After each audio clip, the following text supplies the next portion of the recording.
Hello అండి. అందరికీ నమస్తే. ఈరోజైతే నేను మా ఆయన ఇంకా పిల్లలు కలిసి అన్నవరం సత్యనారాయణ స్వామి కొండకైతే వెళ్తున్నాము. బైక్ మీద వెళ్తున్నామండి. మేముండే ఊరికి అన్నవరం చాలా దగ్గరనమాట. అందుకని చెప్పేసి ఇంకా మా ఆయనైతే భవానీ దీక్ష తీసుకున్నారని చెప్పాను కదండీ! అందుకని చెప్పేసి దేవాలయాలకి వెళ్ళాలని చెప్పి అందరూ వెళ్తున్నారని ఇంకా మేము కూడా వెళ్తున్నామనమాట. మా మ్యారేజ్ అయితే అన్నవరంలోనే అయిందండి. మళ్ళీ ఇదే సెకండ్ టైం వెళ్ళడం అనమాట. ఇంకా ఎట్టకేలకైతే అన్నవరం వెళ్ళిపోయాము చూస్తున్నారు కదా! మెట్ల మార్గంగా కూడా వెళ్ళొచ్చు. ఇంకా అలాగే ఈ విధంగా బైక్ మీద కూడా వెళ్ళొచ్చనమాట. కొండైతే ఎక్కేసాము.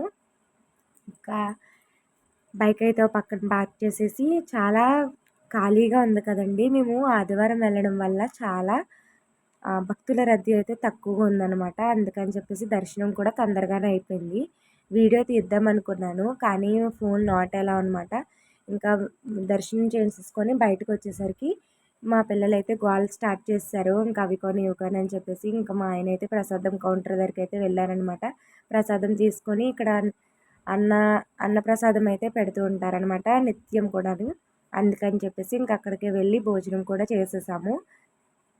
మా చిన్న పాప చూసారా ఎలా తిరిగేస్తుందో కొండ మీద కూడాని. ఇంకా పప్పు, బంగాళదుంప కర్రీ, పులిహోర, కొబ్బరికాయ పచ్చడి, సాంబార్, ఇంకా పెరుగుతో అయితే మా యొక్క భోజనం అయితే స్వామివారి ప్రసాదం స్వీకరించేసి ఇంకా తిరిగి కొద్దిగా అవి ఇవి కొనుక్కొని తిరిగి ప్రయాణం అయిపోయామనమాట. ఇదండి ఇవాల్టి వీడియో. నచ్చితే లైక్ చేయండి. Thank you for watching.